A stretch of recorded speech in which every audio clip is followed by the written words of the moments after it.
Halo, selamat malam. Kali ini kita akan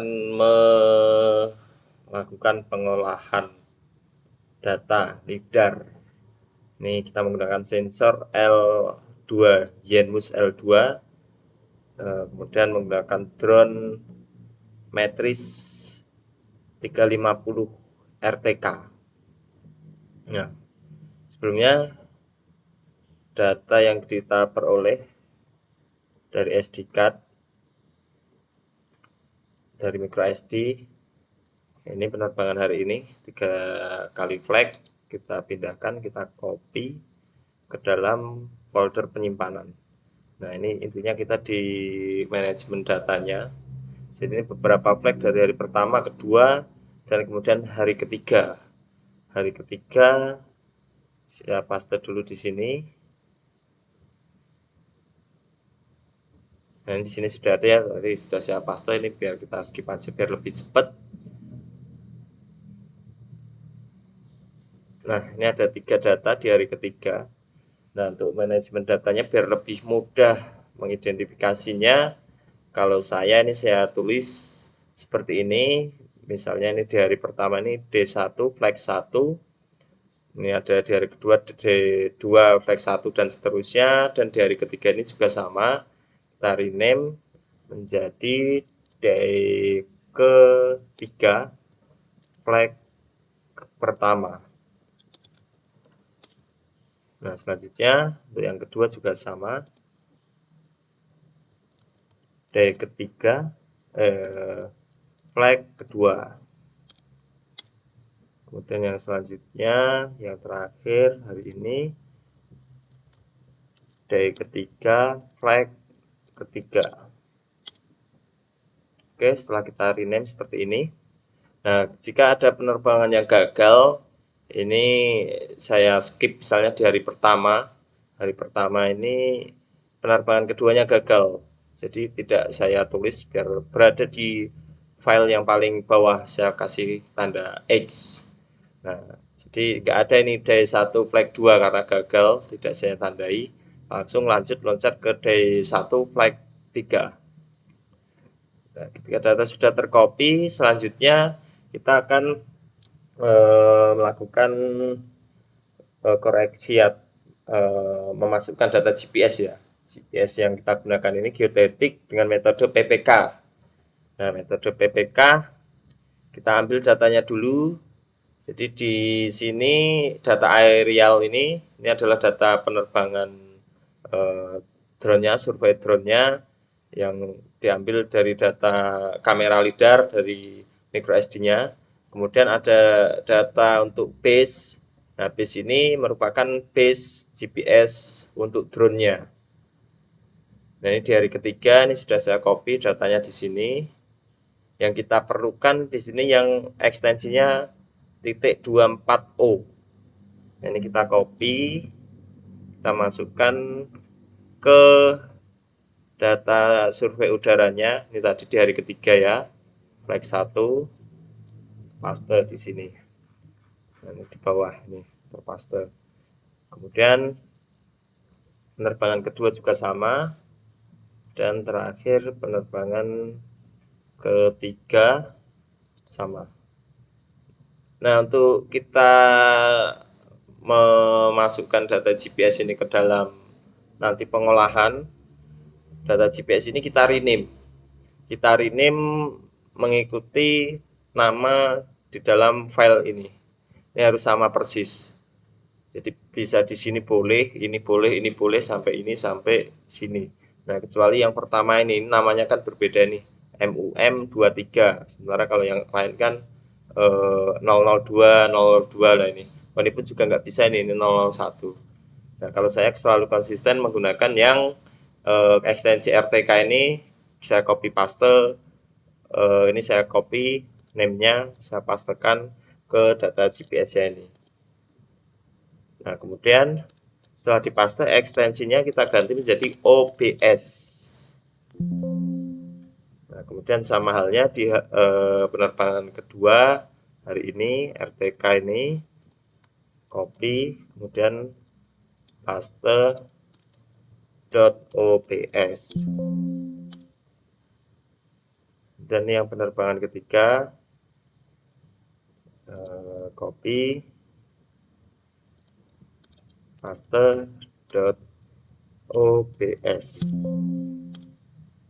Oke.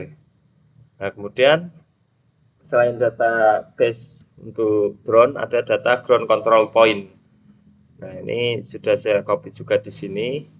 Yang kita perlukan yaitu data DPF-nya ini kita ubah menjadi TXT, ini bisa menggunakan Excel. Ini saya pindahkan atau saya buka dengan Excel.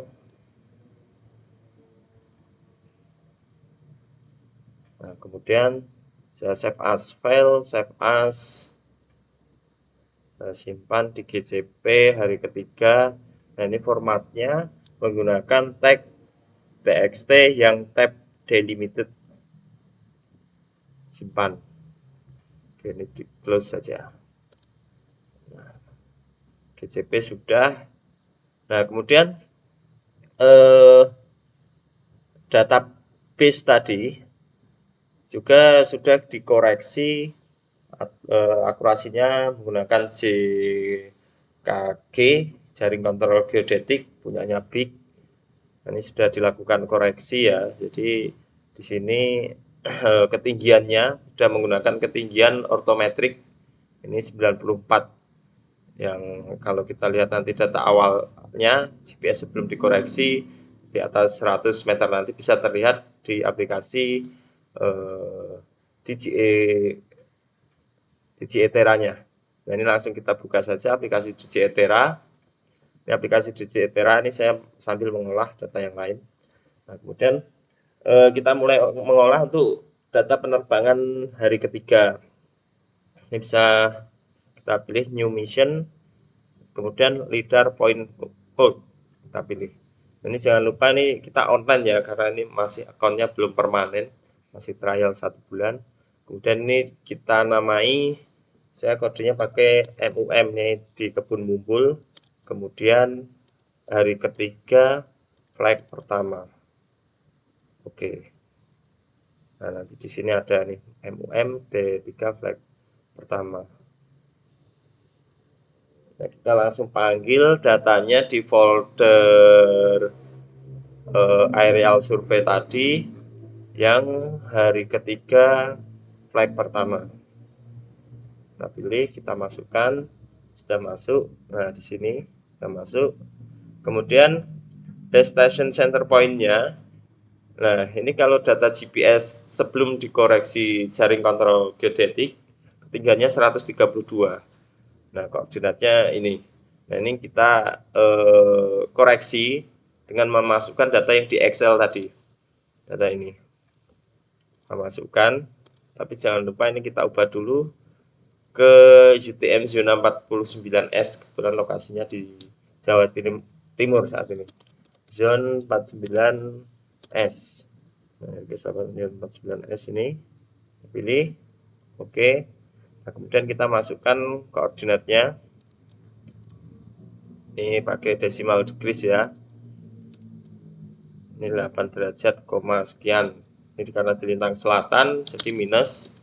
Kemudian bujur timurnya 113. Nah, ini yang ketinggian ini kita koreksi dari hasil koreksi JKG 94.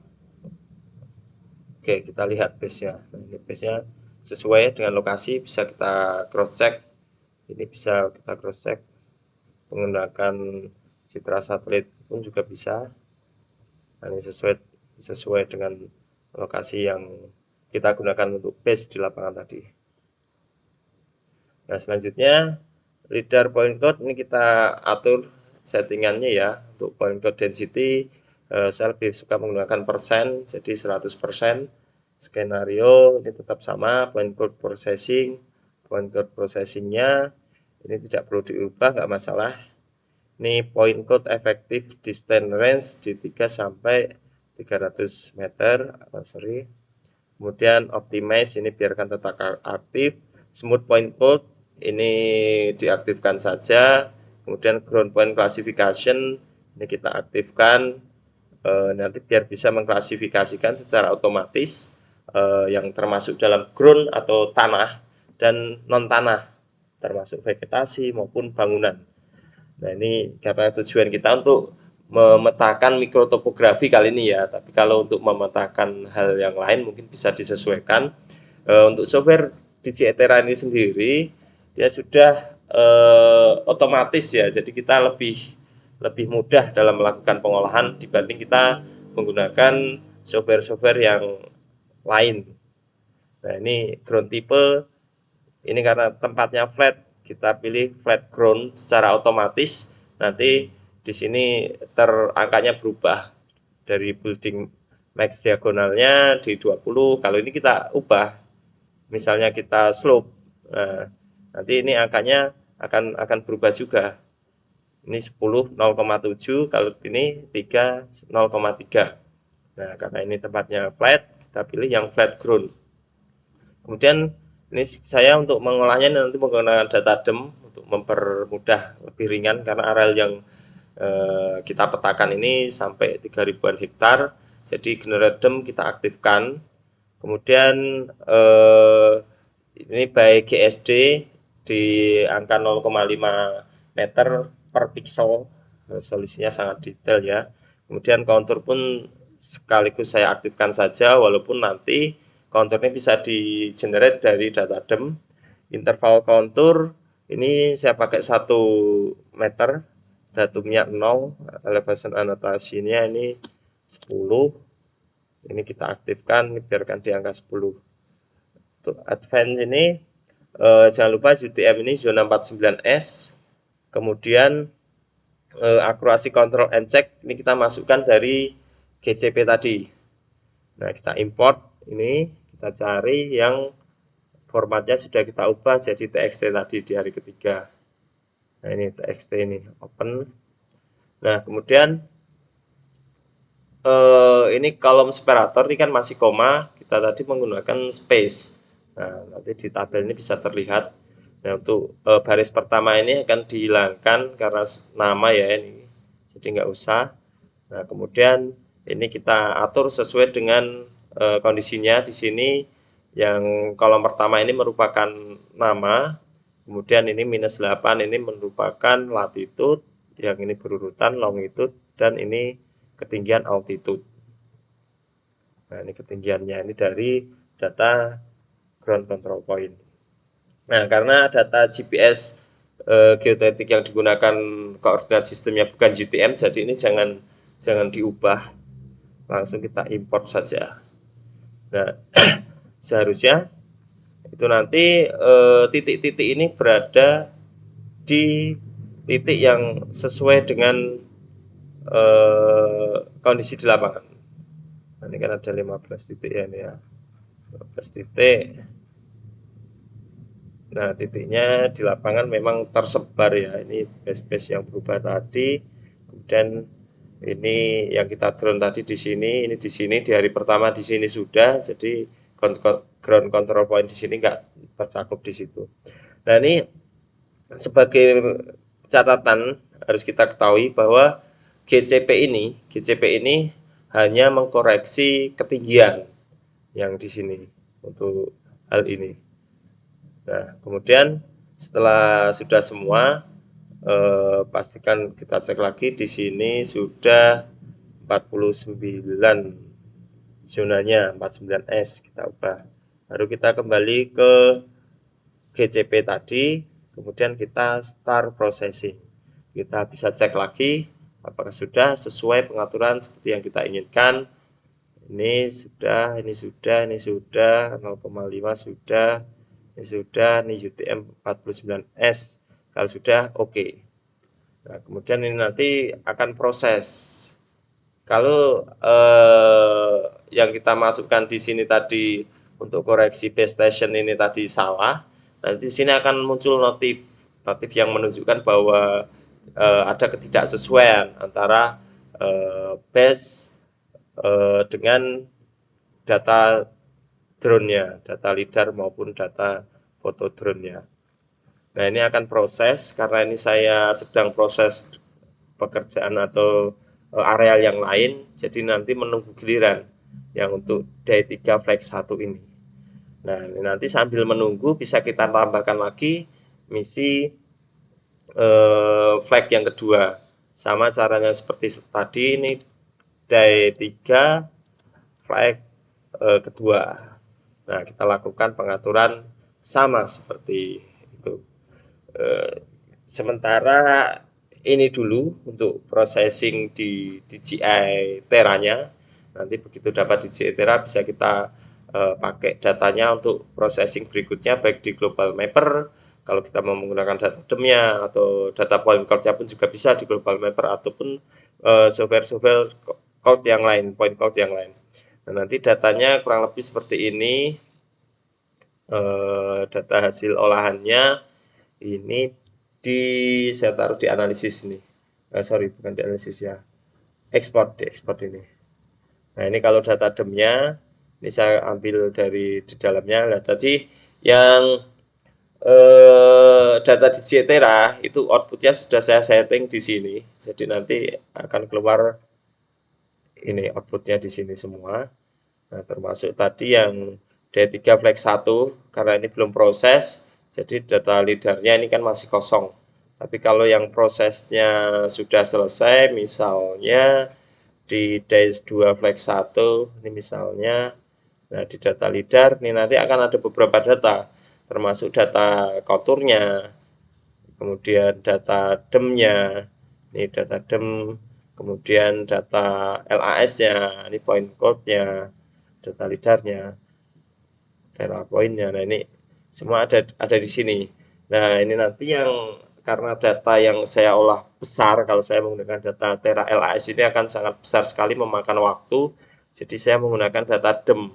Data DEM ini nanti yang digunakan untuk membuat topografinya. Nah, tadi kalau akurasi kan di kisaran 0,5 sampai 1 meter itu mudah-mudahan sudah cukup untuk kebutuhan dalam hal kajian yang saya lakukan di daerah ini. Mungkin ini, terima kasih. Sampai jumpa lagi.